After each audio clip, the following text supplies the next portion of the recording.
Hi, hello friends, welcome back to Media Talks. Now உங்கள் Mounika. Finally I am back.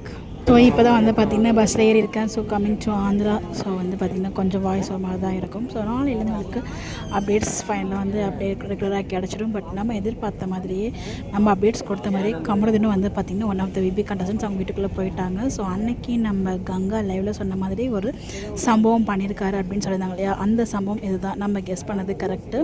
So நம்ம குமரன் வந்து பார்த்திங்கன்னா இதுக்கு போகிறாரு, பிக் பாஸ்குள்ளே போகிற ரொம்ப கஷ்டமாக இருக்குது. கமருதின் கேரக்டர் வேறு யார் பண்ணாலும் அந்த அளவுக்கு கொண்டு வர முடியுமா, நம்ம அந்த ரீப்ளேஸ்மெண்ட்டை நம்மளால் அக்செப்ட் பண்ணிக்க முடியுமான்னு தெரியல. பிகாஸ் அந்த அளவுக்கு அந்த ஒரு கேரக்டரை வந்து அவ்வளோ சூப்பராக லைவ்லேயே வந்து ஆக்ட் பண்ணியிருப்பார்.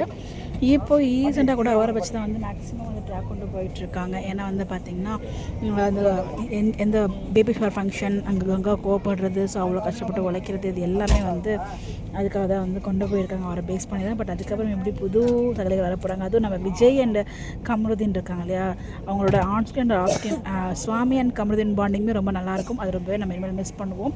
ஸோ பார்க்கலாம். கண்டிப்பாக கமருதீன் பிபிக்குள்ளே வந்திருக்காரு. ஸோ அதுலேயும் ஒரு நல்ல ஒரு என்டர்டெயின்மெண்ட், நல்ல ஒரு சூப்பரான ஒரு போட்டியிலலாம் வந்து அதில் இருக்கணும் அப்படின்னு சொல்லிட்டு வாழ்த்துக்கள் தெரிவிச்சுக்கலாம். ஸோ ஒன்ஸ் அகேன் வந்து நம்ம கமருதீன் போயிருக்காங்க. அதே மாதிரி இதுக்கு முன்னாடி யமுனா கேரக்டர் பண்ண ஆதிரையும் போயிருக்காங்க. பார்க்கலாம் எந்த மாதிரி ப்ளே பண்ணுறாங்க அப்படின்னு சொல்லிட்டு. உங்களுடைய கருத்துக்கள் கமெண்ட்டில் ஷேர் பண்ணுங்கள். அவர் வந்து பார்த்திங்கன்னா ஒன் மோர் வெப் சீரிஸும் பண்ணதால வாய்ப்பு இல்லைன்னு தான் நானுமே நினச்சேன். பட் ஷாக் மேலே ஷாக் கொடுத்துட்ருக்காங்க டீமு. அதாவது தாங்க முடியல. நான் எபிசோட்ஸ்லாம் பார்த்துட்டு ஒன் வேணால் ரிவ்யூ பண்ணேன். பட் இந்த வீக்கில் வந்து பார்த்திங்கன்னா நம்மளுக்கு ஒரு 3 days தான் வந்து நம்மளுக்கு எபிசோட்மே வந்து இருந்துச்சு. ஸோ பார்த்து உங்களுக்கு அப்டேட் ஷேர் பண்ணுறேன். மேக்ஸிமம் 2 episodeஸ்க்கான ரிவ்யூ வந்து ஷேர் பண்ணியிருக்கேன். ஒன்லி 1 episode மட்டும் நீங்கள் இன்னும் நான் பார்க்கல. பார்த்து உங்களுக்கு நான் ஷேர் பண்ணுறேன். ஸோ உங்களுடைய கருத்துக்கள் கமெண்ட்டில் சொல்லுங்கள்.